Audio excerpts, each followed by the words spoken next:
ভিডিওতে ক্লিক করার জন্য সকল চাকরি প্রার্থীকে অসংখ্য ধন্যবাদ। রাজ্যে আবারও নতুন করে ডাটা এন্ট্রি অপারেটর পদে নতুন কর্মী নিয়োগ শুরু হয়েছে।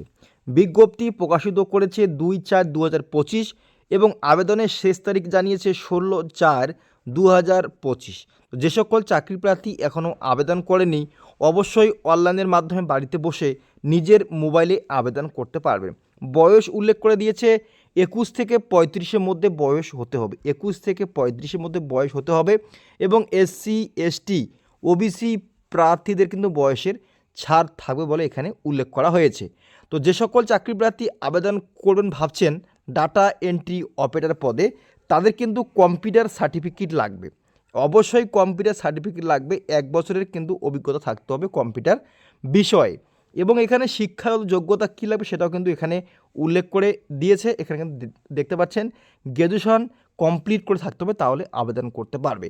আবেদন করতে হবে সম্পূর্ণ কিন্তু অনলাইনের মাধ্যমে। তো চলো দেখে নেওয়া যাক। আজকের ভিডিওতে আমরা স্টেপ বাই স্টেপ দেখাবো কিভাবে ডাটা এন্ট্রি পদে অনলাইনে আবেদন করতে হয়। তো চলো দেখে নেওয়া যাক। একটু নিচে আসলে কিন্তু এখানে আপনারা দেখতে পাচ্ছেন যে for new application /applicant logging অথবা ক্লিক হেয়ার, তে ক্লিক হেয়ার অপশান কিন্তু ক্লিক করতে হবে।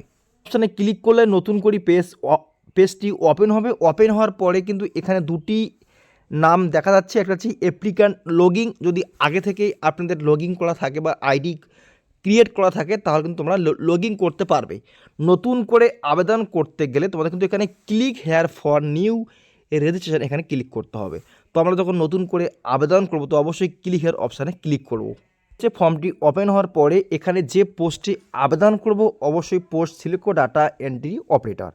এরপরে এখানে দেখতে পাচ্ছেন ফুল নেম, এখানে অবশ্যই নাম লিখব, গার্জিয়ান নেম লিখব, ডেট অফ বার্থ লিখব। এরপরে নিচে আসো, নিচে আসানোর পরে এখানে জেন্ডার সিলেক্ট করতে হবে, জেন্ডার সিলেক্ট করব। এরপরে এখানে অ্যাড্রেস উল্লেখ করতে হবে, ইমেল আইডি, এবং ইমেল আইডি কিন্তু তোমাদের একটা ওটিপি যাবে। এরপরে মোবাইল নম্বর দিলে মোবাইল নম্বরে একটি ওটিপি সেটা কিন্তু ভেরিফাই করতে হবে। এরপরে নিজে তোমাদের একটা পাসওয়ার্ড ক্রিয়েট করতে হবে। আপনার ইচ্ছার মধ্যে একটা পাসওয়ার্ড তৈরি করতে হবে। তৈরি করার পরে এখানে কিন্তু ক্যাপচারটা সঠিকভাবে কিন্তু এখানে তোমাদের বসাতে হবে। বসানোর পরে রেজিস্টারে ক্লিক করতে হবে। তো আমি সম্পূর্ণ ফর্মটি step by step fill up করে তোমাদের দেখিয়ে দিচ্ছি। আমরা রেজিস্টারে ক্লিক করলাম, এরপরে কনফার্ম অপশান তোমাদের কিন্তু ক্লিক করতে হবে। দেখুন কনফার্ম অপশানে ক্লিক করলে কিন্তু আমাদের এখানে সাকসেস দেখাবে। অবশ্যই আপনারা দেখতে পাচ্ছেন সাকসেস, এবং ইওর অ্যাপ্লিকেশন নম্বরটা তোমাদের এখানে শো হবে।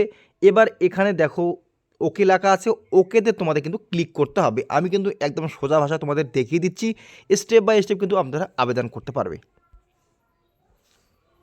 এরপরে আইডি এবং পাসওয়ার্ড দিয়ে তোমাদের লগইন করতে হবে। লগইন করার পরে এখানে দেখতে পাচ্ছেন এডিট অ্যাপ্লিকেশান, এখানে তোমাদের কিন্তু ক্লিক করতে হবে।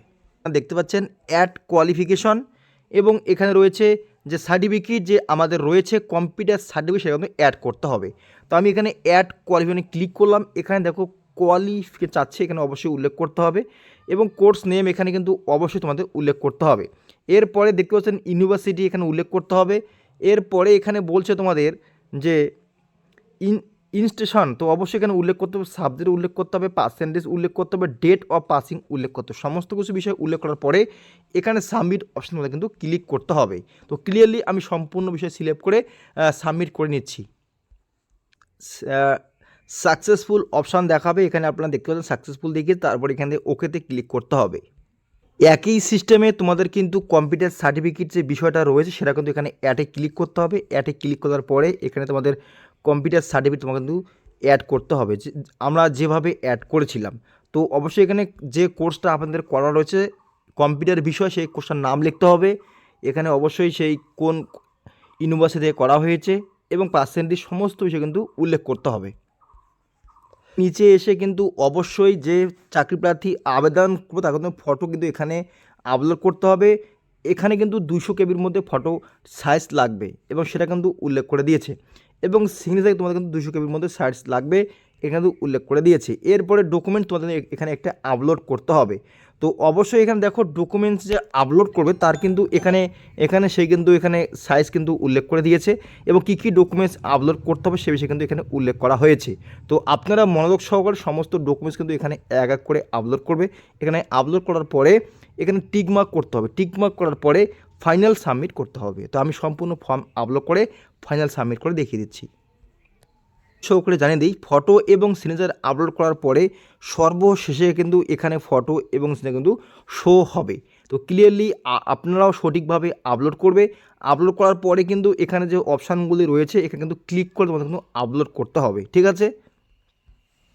ফাইনাল সাবমিটে ক্লিক করলে আপনাদের সামনে এরকম অপশান আসবে, আপনারা কিন্তু অবশ্যই কনফার্ম অপশানে ক্লিক করবো। তো আমি এখানে কনফার্ম অপশানে ক্লিক করলাম।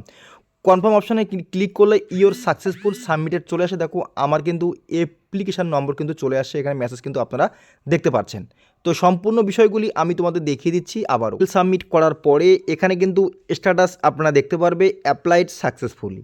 এরপরে ভিউ অ্যাপ্লিকেশানে ক্লিক করে আপনাদের কিন্তু অ্যাপ্লিকেশান ফর্মটা সেখান থেকে ডাউনলোড করতে পারবে।